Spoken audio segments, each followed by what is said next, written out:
En parlant de spiritualité, Oui. tu nous as pas réservé quelque chose? Bah, c'est incroyable, c'est toi qui fais les transitions maintenant, c'est ouf. Écoute. Oh là là, c'est dingue. Ouais, Oh. ouais, grave. Ben, carrément, c'est vrai que moi, j'avais prévu de vous parler un peu. Spiritualité, je sais pas. Vous me direz, en fait, hein, j'en sais trop rien. Moi, j'avais surtout prévu de vous parler plutôt. Vous connaissez mon amour pour le folklore. Et je me suis dit, mais de quoi je pourrais parler dans le folklore japonais? Alors, en bon noob du Japon, bien sûr, je me suis dit que j'allais parler des yokai comme tous les gens qui parlent de yokai sur Internet. Donc, Large, yokai. oui, c'est ça, c'est ce que j'ai découvert, c'est qu'en réalité c'était extrêmement large. Mm. Donc vous allez comprendre très rapidement que ma chronique tient en réalité sur un timbre-poste pour éviter qu'elle fasse 18 pages, voire potentiellement un roman entier. Déjà tenez, c'est quoi pour vous chacun un yokai? Pour voir un peu... je propose Pour moi, que c'est peut-être Elia commence, étant donné qu'elle est aussi un peu la noob plus comme moi. noob. Ouais, Eh ben, je n'ai jamais entendu ce terme, donc ça va ok. être très rapide. Vas-y, on va faire dans l'ordre du Discord, Nico. Bah, c'est tout ce qui est. Alors, il me semble que c'est tous les êtres surnaturels, en fait, d'une manière générale. Je crois, yokai. Il me semble que ça correspond à ça. Ok, on va voir ça. Toi, Max, t'en penses quoi? Max Max. a disparu, il a été dévoré par un yokai, je pense. Donc, Raph, t'en penses quoi, toi? Ben oui, moi j'étais resté sur les pas des démons, mais Ouais. des sortes de monstres Ouais. qui teintent la spiritualité, et c'est pour ça que je t'ai parlé de ça tout à Eh l'heure. oui, mais Parce ça, que bien sûr. c'est la première chose que moi je vois. Après, est-ce Toi, que tu c'est vois un vrai? côté Ça, c'est spirituel au travers du yokai. et des récits, des histoires avec ces monstres. Et souvent, oui, teintés historiquement de mythes. Ouais. Et bah, Max, t'es de retour parmi nous? Oui, pardon, pour moi, les yokai, ouais, c'est une espèce de monstre de folklore, souvent avec une espèce de petite morale, en fait, un petit peu. Comme par Ouais. exemple, cette jolie femme, justement, qui s'est fait Ah oui, défoncer le visage. et du coup, en Ouais. fait, elle Très demande aux connu, ce gens yokai. si la trouve belle. Enfin, il y a toujours des espèces de petits trucs comme ça, avec pas forcément une morale, mais en fait, une façon de faire comprendre les vices un petit peu des gens. Ouais. Et puis voilà, c'est vraiment des histoires pour faire peur, surtout, la plupart du temps. Effectivement. Alors, maintenant, je vais vous révéler ce qu'est un yokai. Mais avant de vous révéler ce qu'est un yokai, il faut bien évidemment comprendre ce que signifie le mot yokai. Parce que comme disait un grand homme, il faut toujours faire un peu d'étymologie avant de parler de la profondeur du terme. Le mot yokai est composé de 2 kanji. Il y en a un qui signifie au choix attirant, ensorcelant ou calamité, et l'autre qui signifie plutôt apparition, mystère. Donc déjà, vous voyez, rien que dans l'étymologie, on est vraiment sur quelque chose qui a trait à quelque chose de un peu bizarroïde. C'est une apparition qui peut être à la fois une calamité, qui peut vous ensorceler, qui vous attire. C'est très étrange.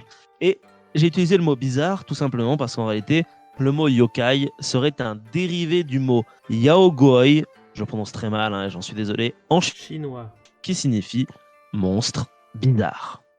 Les yokai, que sont-ils? Eh bien, ils sont beaucoup de choses. Déjà, on va parler simplement de comportement d'un yokai. Un yokai a un comportement bien particulier puisque ça va de la simple espièglerie jusqu'à la pure malveillance. Ils peuvent être porteurs de chance, ils peuvent être porteurs de malchance, ils ont aussi bien sûr des pouvoirs qui vont dépendre du yokai en question, et la plupart du temps, je vous cache pas qu'ils ont plutôt des pouvoirs liés à la métamorphose. Pour les historiens et les folkloristes japonais, les yokai seraient en réalité créés pour expliquer des phénomènes considérés autrefois comme surnaturels ou inexplicables. Et en fait, c'est en ça que je trouve les yokai assez intéressants parce que je vais me permettre de faire un parallèle avec ce que j'avais déjà fait pour le petit peuple. Hein. Comme vous le savez, j'ai écrit des milliards de chroniques vis-à-vis du petit peuple européen. En fait, là, c'est le même principe. On a des phénomènes étranges, le plus souvent naturels, que l'imaginaire humain va créer comme étant la résultante d'une créature devenue d'un autre monde, des lutins, des léprechauns, tout ce que vous voulez. Et en fait, finalement, les yokai, il y a un côté petit peuple, mais version japonais. Parce que, en fait, les yokai, il y en a tellement qu'on est capable de les classer en plusieurs catégories. Et c'est là que ça va un peu se complexifier. Parce qu'en fait, on pourrait classer les yokai, finalement, en 4 catégories. Les animaux. Certains animaux japonais indigènes auraient des capacités magiques, le plus souvent liées à la métamorphose en humain, généralement même d'ailleurs plutôt en femme. Et là, je vais m'adresser à nos spécialistes du Japon. Est-ce que vous connaissez des yokai animaliers? Oui, Oui, vas-y, Max. déjà, il y a les espèces de tanuki avec des énormes couilles. Voilà, il y a les tanuki avec les énormes couilles et j'ai entendu femme renard sur ma gauche qui s'appelle les Kitsune. kitsune, exactement, voilà. Donc ça, c'est les deux plus connus, soit des énormes couilles, soit 9 queues, voilà. Donc ça, très clairement, ce sont des yokai, mais qui sont en fait des esprits de la nature d'ailleurs purement liées au monde japonais, puisque c'est des créatures qui sont typiquement réellement juste japonaises. Ça ne vient pas d'ailleurs que de leur propre monde. Dans la deuxième boîte de yokai, on peut mettre les oni. À votre avis, c'est quoi des oni? Ça, je sais. Des ogres, des démons. Les ogres. C'est des ogres, des espèces de démons. Je trouve ça très intéressant parce que, alors je sais pas s'il y a un parallèle ethnologique à faire avec ce que tu nous as dit tout à l'heure, Max. Tu disais que les Japonais avaient deux masques, un masque social dont j'ai oublié le nom et un masque qui leur représente eux-mêmes, qui s'appelle le one. Et je sais pas si on peut y faire un parallèle avec le le même oni. base pour le coup. C'est pas la même base, ok. Non, Parce que je me très suis mal dit, sinon c'est pensé, hyper en fait. stylé Il y a qu'au final le oni soit le vrai visage des gens, tu vois, le côté un peu ogre, le côté monstrueux. Il y a une histoire très connue justement au Japon avec l'ogre rouge et l'ogre bleu où en fait il y a un des ogres qui veut être copain avec les humains et l'autre qui veut pas être copain avec les humains, qui est une histoire très touchante et très tragique. Donc il y a un Oui. peu de ça quand même. Il y a aussi Oui. l'histoire de Momotaro qui lutte contre un ogre. Et c'est une légende en fait enfin, avec un petit garçon qui du coup fait preuve de courage, une sorte de rituel d'initiation et rencontre des animaux. Et en fait il y a peut-être il me semble que ça remonte dans mes souvenirs, mais je crois qu'il y a c'est inspiré de faits réels et que l'ogre représenterait peut-être une tribu dans des temps anciens, un truc comme ça. Eh ben, vous êtes calé, hein, franchement, chapeau. Moi, je dois vous avouer quelque chose. Raph, tu veux lire la ligne que j'ai mis sur les Oni? Alors attends, les oni, des sortes d'ogres japonais. Voilà, Point. c'est tout ce que j'ai mis. Point. Ensuite, donc merci pour vos ajustements. Ensuite, il y a les Tengu. À votre avis, c'est quoi des Tengu? Ah, je sais aussi. Alors, vas-y, Pareil. Max. C'est des espèces de monstres humanoïdes avec un énorme pif. Ils ont des ailes. Oh Des oui. ailes, Et ouais. ils volent aussi. Et ils volent aussi. Ils ont un côté un peu gobliné, je trouve, un peu, d'une certaine manière. D'ailleurs, j'ai marqué c'est des pseudo-gobelins japonais dans mon texte. Avec Et un enfin, la dernière boîte, c'est les Tsukuni, pardon. Des Tsukunagami. Ouais. Ok. Ah, c'est pas les objets qui. Si, Ou c'est ça, exactement. C'est des objets qui prennent vie. Genre, oui, t'as le parapluie, il me semble, ou t'as un truc comme Ouais, ça. tout à fait, Ça. tout à fait. Le plus souvent le jour de leur 100e anniversaire. Donc en fait, c'est vraiment des objets qui finissent par obtenir une âme et qui du coup, ou alors qui sont possédés par des esprits. En fait, au final, on se retrouve vraiment ici avec 4 boîtes bien distinctes, animaux, ogres, gobelins, tsukunagami, donc objets qui prennent vie. On pourrait appeler ça des poltergeists si on voulait occidentaliser la chose. Alors bien sûr, je pourrais, si j'en avais envie, vous détailler plus précisément ces 4 catégories, parce que ça va bien évidemment plus loin que des ogres, des gobelins et des objets qui prennent vie. Mais je me suis dit qu'en fait, ça serait peut-être plus intéressant, teasing, de garder ça pour de vraies chroniques pour chacune d'entre elles. En fait, ce que vous écoutez maintenant, chers auditeurs et chers amis chroniqueurs, c'est un teasing. Un teasing parce qu'en fait, on peut dire plein de choses sur les yokai, comme tu as dit Maxime au début. Je vous propose donc, à la place, de faire plutôt un petit topo sur la perception des yokai dans l'histoire du Japon. Donc du coup, cette chronique prend un virage totalement hors du folklore. Le En teasing réalité, est incroyable. Le Pardon. teasing est incroyable de ouf, hein, c'est ça. Alors vous l'aurez pas tout de suite parce que j'ai déjà des chroniques sur des ghouls et autres djinns, parce que je me suis fait un trip sur l'Orient il y a pas très longtemps. Mais bref, c'est du teasing encore une fois. Donc il est tout à fait possible que les yokai remontent aux religions animistes qui étaient autrefois présentes sur l'archipel du Japon avant l'arrivée du shintoïsme et du bouddhisme. D'ailleurs le shintoïsme, voilà, c'est de la vulgarisation à outrance, mais reprend beaucoup de principes animistes qui étaient présents aussi sur le Japon. Alors c'est intéressant parce que du coup, c'est assez logique, effectivement, on parlait des animaux, des esprits, etc. Il y a ça qu'on retrouve finalement au travers des yokai. Yokai qui d'ailleurs se rapprocherait à la base plutôt des kami. En réalité, la frontière entre un kami, à savoir un esprit naturel, et un yokai est extrêmement floue. Et petit à petit, les yokai se seraient donc distingués, notamment du fait qu'ils seraient un peu plus flippants. Vous l'avez dit vous-même dans vos différentes descriptions, le yokai, c'est lié plutôt à quelque chose qui fait peur. Et vous savez quoi ? Il existe un livre qui a été écrit au 1er siècle, un livre qui ne provient pas du Japon, mais qui provient de Chine, et qui fait mention d'un esprit très ancien qui serait présent dans le palais impérial.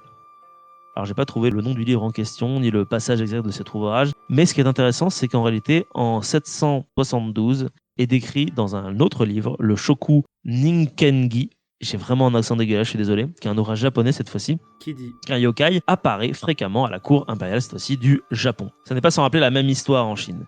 Et là, pour le coup, en 772, il s'agit de la réelle première mention dans un ouvrage du yokai. Puis, le principe du yokai va se répandre un petit peu partout, jusqu'à ce que, dans les alentours du 16e, 17e, 18e, notamment d'ailleurs en 1788, dans le Bakemono Shakutocho de l'auteur Masayoshi Kitao, il écrit la chose suivante. On peut dire que les prétendus yokai dans notre société sont une représentation de nos sentiments relevant de la peur.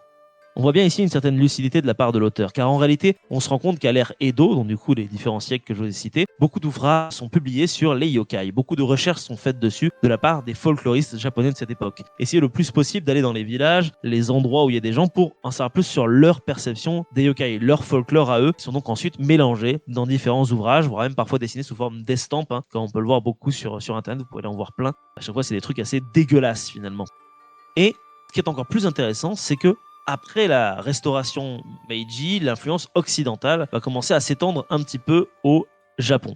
Les yokai vont en réalité petit à petit se mêler au folklore des occidentaux qu'ils amènent avec eux et inversement. Au final, on se rend compte que c'est des folklores qui sont en réalité, mine de rien, assez semblables, puisqu'au final, nos folklores à nous, comme on l'a vu dans les différentes chroniques que j'ai faites sur le petit peuple, découlent finalement aussi de notre perception, on va dire, je vais mettre des gros guillemets à ça, mais païenne, donc pas animiste non plus à 100%, mais quand même un petit peu plus en lien avec la nature, et les yokai découlent aussi finalement de ça. Et de nos jours, grâce au travail justement des écrivains de l'ère Edo, les traditions des yokai ont su persister dans l'esprit des Japonais au travers de nouveaux médias qui reprennent justement les représentations des yokai, notamment à travers, comme on en a parlé au tout début, des mangas, des jeux vidéo, mais aussi parfois à travers d'internet tout court, de threads d'horreur qu'on peut retrouver sur Twitter ou d'autres choses. Finalement, ce qui est intéressant, c'est que on se rend compte que petit à petit, les yokai d'aujourd'hui ne sont pas forcément les yokai du passé, et qu'en réalité, à chaque fois qu'on avance dans le temps, les yokai représentent finalement une perception d'une époque, une perception actuelle. C'est là où l'influence, on va dire,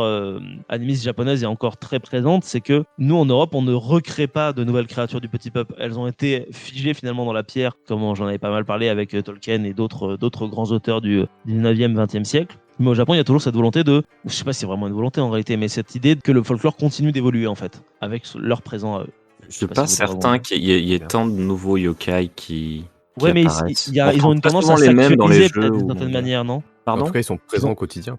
Ils sont présents au quotidien et ils s'actualisent d'une certaine manière. Ils sont peut-être pas présents de la même manière dans le. Oui, parce qu'effectivement, ils restent, oui, comme tu le disais, ils restent effectivement présents dans toutes les histoires de différentes manières. Mais après, ça reste les mêmes. C'est pour ça, tu vois, genre que justement, les Tengu, les machins, en fait, c'est juste effectivement, ils les modernisent, mais ça reste la même idée.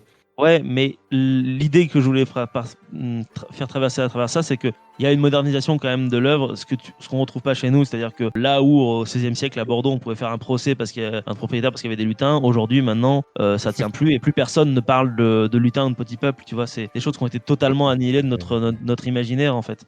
Ça n'existe partie plus. Du quotidien, des croyances. Ouais, voilà, c'est ça. Même de nos jours. Ouais, c'est plus ça que tu veux dire.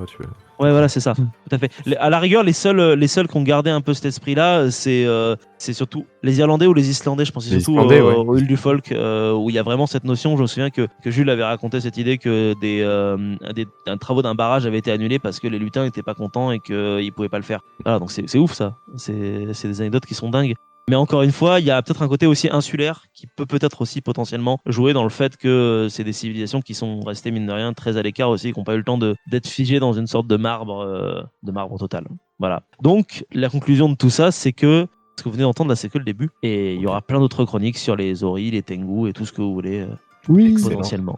Du teasing, quoi. Cool. Très cool. Donc, en fait, au final, un yokai, ça peut être un peu ce que vous voulez. Si ce petit instant passé en notre compagnie vous a plu et que vous avez envie d'en passer d'autres avec nous, eh bien n'hésitez pas à vous abonner, mettre un petit pouce bleu, partager la vidéo ou encore nous suivre sur les réseaux sociaux. Sachez que vous pouvez aussi écouter cet épisode dans son entièreté et pour cela vous n'avez qu'à vous rendre dans la description de la vidéo. Je vous dis à très bientôt pour à nouveau écouter un petit peu de tout et surtout un petit peu de rien.